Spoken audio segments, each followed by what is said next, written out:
যারা জীবিকার তাগিদে দিনের দীর্ঘ সময় ডেস্কে বসে কাজ করেন তাদের জন্য দুঃসংবাদ দিচ্ছে সাম্প্রতিক এক চিকিৎসা গবেষণা। একটানা দীর্ঘক্ষণ বসে থাকা কেবল শরীরের ব্যথা বা আড়ষ্টতা নয়, বরং স্থূলতা, ডায়াবেটিস এবং হৃদরোগের মতো মারাত্মক স্বাস্থ্য ঝুঁকি তৈরি করছে। এমনকি কিছু গবেষণায় বলা হয়েছে অতিরিক্ত বসে থাকা ধূমপান বা স্থূলতার মতোই অকাল মৃত্যুর ঝুঁকি বাড়িয়ে দেয়। দীর্ঘস্থায়ী শারীরিক নিষ্ক্রিয়তা রক্তে কোলেস্টেরল বাড়ায় এবং শরীরের ওজন ও উচ্চতায় ভারসাম্য নষ্ট করে। ঘাড় শক্ত হয়ে যাওয়া, কোমরে ব্যথা এবং নিতম্বের পেশি সংকুচিত হওয়ার মতো সমস্যা দেখা দেয়। দীর্ঘক্ষণ এক জায়গায় বসে থাকলে মস্তিষ্কের কার্যক্ষমতা ও সৃজনশীলতা হ্রাস পায়। অফিসে নিজের ডেস্ক ও চেয়ারকে শরীরের উপযোগী করে সাজিয়ে নেওয়া জরুরি।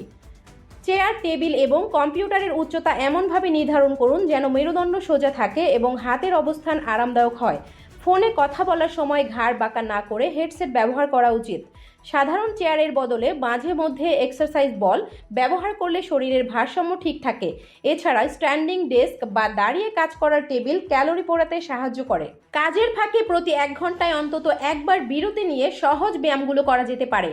ঘাড় ও কাঁধের আড়ষ্টতা কাটাতে দুই পাশে ঘাড় হেলানো এবং হাত পেছনে নিয়ে বুক প্রসারিত করার ব্যায়াম করা। ডেস্কের পাশে দাঁড়িয়ে কয়েকবার হাঁটু ভাঁজ করে বসা অথবা দেয়ালের সাহায্যে পুশ আপ দেওয়া। চেয়ারে বসেই শরীরের উপরের অংশ ডানে বামে ঘোরানো, গোড়ালি ওপরের দিকে তোলা এবং নামানো। শরীরকে সচল রাখতে জিম বা মাঠের প্রয়োজন নেই, অফিসের ভেতরই কিছু পরিবর্তন আনা সম্ভব। নিয়মিত সিঁড়ি ব্যবহার করার অভ্যাস করুন। ইন্টারকম বা ফোনে কথা না বলে সরাসরি সহকর্মীর ডেস্কে গিয়ে কথা বলুন। সম্ভব হলে কনফারেন্স রুমে না বসে সহকর্মীদের নিয়ে হাঁটতে হাঁটতে জরুরি আলোচনা সারুন। মধ্যাহ্ন ভোজের পর মোবাইলে সময় না কাটিয়ে খোলা বাতাসে 10 থেকে 15 মিনিট হাঁটুন।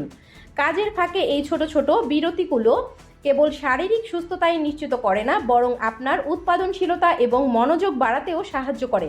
শরীর সচল থাকলে মস্তিষ্ক সতেজ থাকে, যা কাজের চাপের মধ্যেও আপনাকে চনমনে রাখবে।